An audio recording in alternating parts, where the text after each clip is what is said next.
अस्सलाम वालेकुम दोस्तों, मैं हूं जुनैद इकबाल और आप देख रहे हैं JIT। और जनाब खबर है ईमान मज़ारी और उनके हस्बैंड के हवाले से कि उनको गिरफ्तार कर लिया गया जुमे के रोज़, और फिर नेक्स्ट डे लाइक हफ्ते को उनको जनाब जो सेशन कोर्ट इस्लामाबाद है उसने 17 साल कंबाइंड इम्प्रिजनमेंट की सज़ा सुना दी।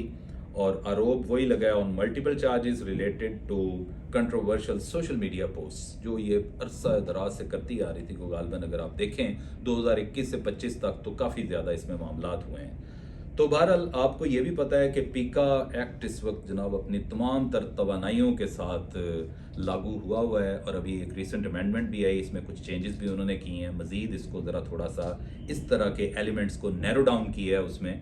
और prevention of electronic crimes act PECA, आपको पता ही है बड़ा खौफनाक ये एक्ट है, और इसकी जद में कोई आ जाए तो फिर उसका निकलना उसमें से या बचना बहुत मुश्किल होता है। So according to the judgment के जनाब जो बोन ऑफ कंटेंशन बनी है सारे मामलात में, जो ईमान मज़ारी और उनके हस्बैंड जिस वजह से जनाब उन पे ये सारा कुछ मलबा गिरा है वो है उनका एक ताल्लुक़ कह लें या जो भी सिलसिला है महारंग बलोच के साथ, कि उनके बारे में उनको बहुत ज़्यादा ग्लोरीफाई करती रही हैं और उनकी जो कोशिशें हैं। और ग्लोरिफिकेशन के हवाले से तो बहुत क्लियर कट ये एक एक्ट है, उसमें ये कहता है कि जो एंटी स्टेट एलिमेंट है आप उनको ग्लोरीफाई ना करें तो उस पर फिर मामलात बिगड़ सकते हैं।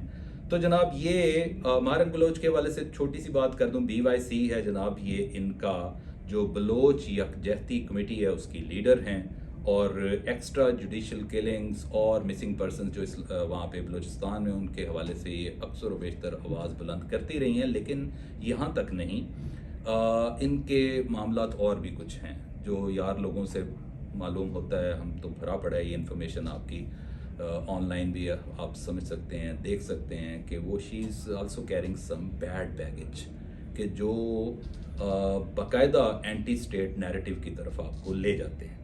अच्छा, अब इस वजह से ये जब इन्होंने इस तरह की बातें महारंग बलोच ने की तो इनको प्रोस्क्राइब्ड पर्सन के तौर पर लिया जाने लगा।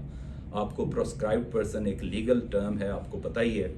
और जब प्रोस्क्राइब्ड पर्सन के तौर पर इनको लिया गया तो अब जनाब पीका सेक्शन 9 इस पे लगता है।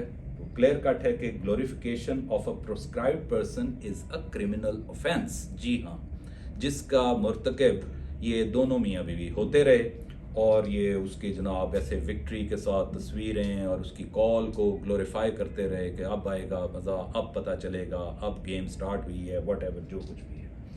तो बहरहाल ये एक वायलेशन है। उसके अलावा फिर सेक्शन 10 है, सेक्शन 10 में भी कोई इसी तरह के सिलसिले हैं, और उसमें सेक्शन 10 अब क्या कहता है कि जनाब पाकिस्तान को जो टेररिस्ट स्टेट, टेररिस्ट कंट्री कहेगा, जाहिर बात है वो लागू होगा। और ईमान मज़ारी और उनके हस्बैंड ने यही पीका के सेक्शन 10 के तहत पाकिस्तान को टेररिस्ट कंट्री डिक्लेयर किया, कहा कई फोरम्स पर, तो ये भी एक आरोप लग गया उस पर। अब आते हैं जनाब एक और सेक्शन की तरफ इसी पीका के, वो है 26A।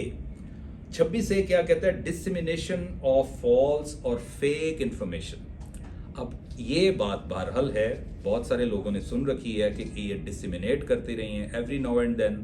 मैं समझता हूँ 2021 से 25 तक काफ़ी सारे मामलात हैं, यानी ऑनलाइन आप झूठी, बेबुनियाद या जाली मालूमात का दानिस्ता फैलाओ जो अवाम में घबराहट या बदअमनी पैदा करने का इम्कान रखता हो, तो जनाब वो फिर आड़े हाथों लेते हैं। ये भी पीका का एक बहुत खौफनाक सा सेक्शन है उसमें, ठीक है, जो कि मैं समझता हूँ कि ऐसे अनासर को रोकने के लिए ये काफ़ी है।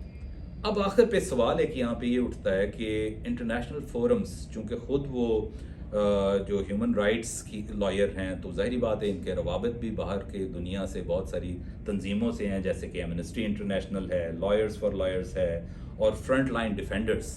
तो इसका जवाब ये है कि ऑलरेडी टेकअप हो चुका है मैटर। लेकिन आगे इस सवाल में से एक सवाल और निकलता है कि क्या दाद रसी होगी, कोई बात बनेगी, कोई गुलू खलासी होगी? तो मुझे नहीं लगता कि एज सच को बहुत जल्दी होगी, क्योंकि कवानीन मौजूद हैं यहाँ के। जब अगर कोई बाहर वाले लोग टेकअप भी करते हैं तो कानून दिखा देंगे। और यहाँ पे एक बड़ी अजीबोगरीब सी सूरत हाल है। एक बात मेरे जहन में आती है कि देखें, दोनों मियाँ बीवी का ताल्लुक लीगल फ्रेटर्निटी से है, جو کہ زیادہ لا نوئنگ ہوتے ہیں، ان کو ایک ایک چیز کا پتہ ہے. کیا ان کو پیکا کا نہیں پتا تھا کہ جناب یہ چیزیں جو یہ کرتے پھر رہے ہیں کہ یہ ان پر بھی آ سکتے ہیں، لیش بیک آ سکتا ہے اس کا، فائنلی اس کے ریپرکاشنز بڑے خوفناک ہو سکتے ہیں. تو وہ ظاہری بات ہے ہوئے بھی. تو یہ اب ایپیسوڈ ذرا دور تلک جاتی نظر آ رہی ہے. Let's see what happens. ہماری دعا ہے کہ اللہ تعالیٰ اس ملک کا حامی و ناصر ہو، اور اس طرح کی چیزیں جو انتشار پھیلا رہی ہیں اور ہماری توجہ دوسرے معاملات سے ہٹا کر ڈومیسٹک ایشوز پر لے کے آ رہی ہیں، اس سے ہماری گلو خلاصی ہو جائے، ہمارا مطلب سلسلہ ختم ہو جائے، تاکہ ہم کوئی تعمیری کوئی معاملات کی طرف آگے بڑھ سکیں. آپ کا بہت بہت شکریہ.